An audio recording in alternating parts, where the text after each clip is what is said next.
here today to do my weekly wrap up. I had a pretty good reading week. I've gotten over the hurdle of training, and so I have a lot more mental space for reading. And so I'm sitting here with Winnie. You might can hear her purring, or you can hear my really noisy neighbors up there. I'm not sure what's being caught on film, but yeah, they're stomping around. It's the joys of living in the first floor of an apartment.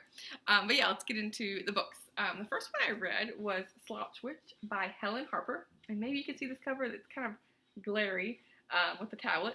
But it's a pretty cover. It's the first book in the Lazy Girl's Guide to Magic. And I saw this on someone's channel, but I can't remember who. But yeah, it sounded fun. I don't think I've read a book so far this month that deals with witches. And this one, it was an interesting take on it because she's a lazy witch. She works as a taxi driver, but she much prefers sitting on her couch eating pizza, being lazy.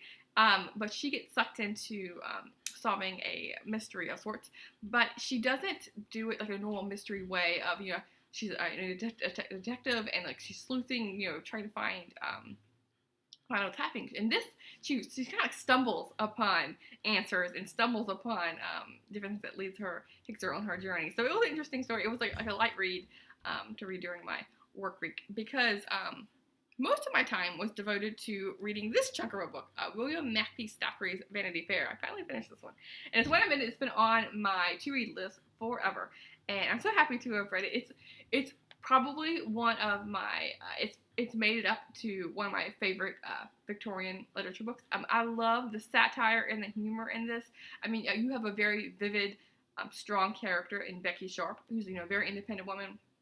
And it's like a novel with no hero, and she isn't exactly a heroine either, but because she's all about being independent and making money at all means possible, moving up in the rungs of the ladder. But more than liking her, because she's kind of a tough character to like, I really loved the voice of the narrator, the satire, the humor. It was just fantastic. And so I know this can be a bit daunting because it's a huge book, but I think it's well worth your time. And you do have some more likable characters in here. But even like the, of course I can't remember her name. I think it's like Amelia, something like that. Oh gosh. But because I've read some of her books, I never remember their characters' names. But the other main female character in this, she's very likable, she's very loving and sweet and kind, but I found her a bit annoying. I don't know, it was bizarre. Like you want to root for this ruthless character, and it's just all like the narrative puts it together, and it's a really interesting way. And so yeah, this one I highly recommend. It was just great. I then read, and then maybe I think Amelia, because of this next book, Reconstructing Amelia by Kimberly McCreight. And this one I read, it's really glary. Let me see if I can turn down the screen. Maybe that'll help. Yeah, okay, that's better. Reconstructing Amelia by Kimberly McCreight. I read this because previously I had, for Spookathon, I had read her other work, Where They Found Her. It was a red leaf on the cover, I think is the name of it is. Anyway, but in that, then in the comments, or I think it was when I was watching her video, actually, because she picked this up, I think she saw me read it, Sarah from Stephen Books, and she was talking about how she liked that book, but she loved this one even more. And so, due to her talking about that, I like that one, but I do agree, I like this one better. It's a story where Amelia is, like a normal teenager, and she, kind of like a really good student, and she's from a single parent home, and so the mom really tries her best to give Amelia the best life she can, and but something's going on with Amelia. Something's changed in this recent school year, and so the mom gets called into the school because Amelia needs to be picked up because she is being suspended.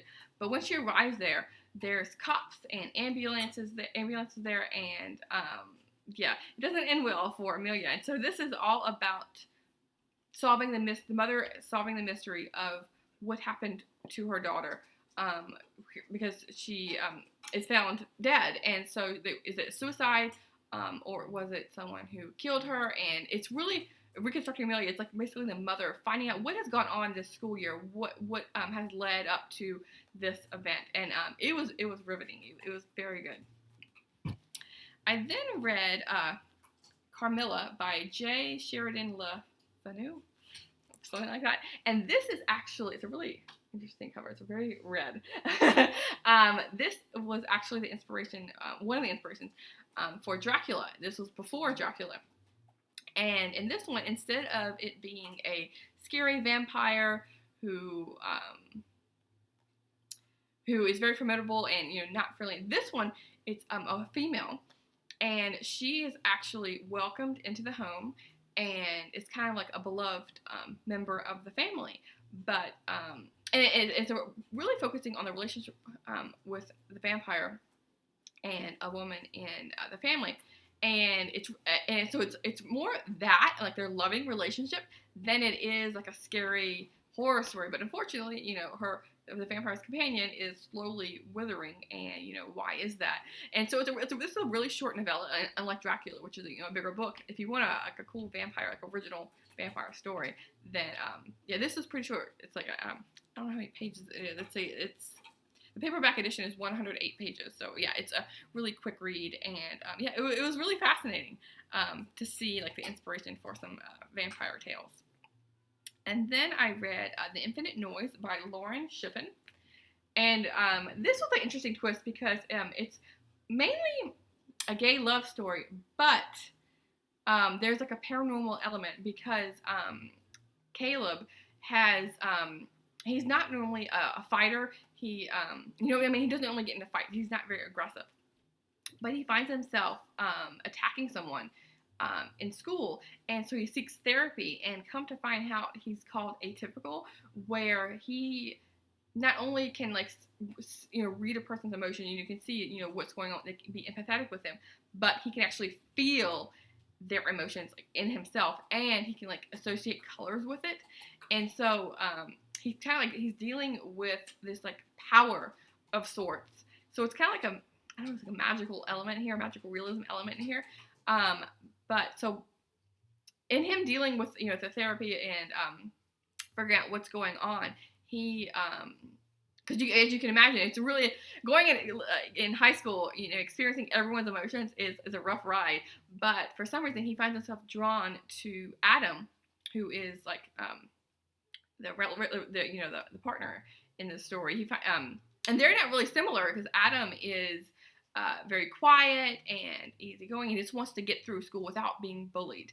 Whereas Caleb, he's a football star and he's very popular, and so before this they weren't friends. But since Caleb has found this new ability, he finds that Adam's quiet moods kind of fit in with him. Even though Adam doesn't have quiet moods, he's suffering from a lot of depression. He's very lonely because he doesn't have any friends. He's just trying to skate through high school. So it was a really interesting story on kind of a twist on a gay love story. So yeah, this one was really good. And then I read actually one from the library. I was just walking through my library and I saw this. This is A Walk on Earth, a Stranger by Rae Carson, and she's written quite a few books, but this is the first book, and I think it's going to be a series because I didn't look it up, but the ending kind of left on a cliffhanger. There's more story to tell, so I'm assuming there's going to be more books in this series. But this, I love historical fiction, and this is a YA historical fiction, but I like Infinite Noise, it does have an element of magic because the main character can sense gold. She can she knows where it is. It kind of pulls her. It draws her to them, to the gold.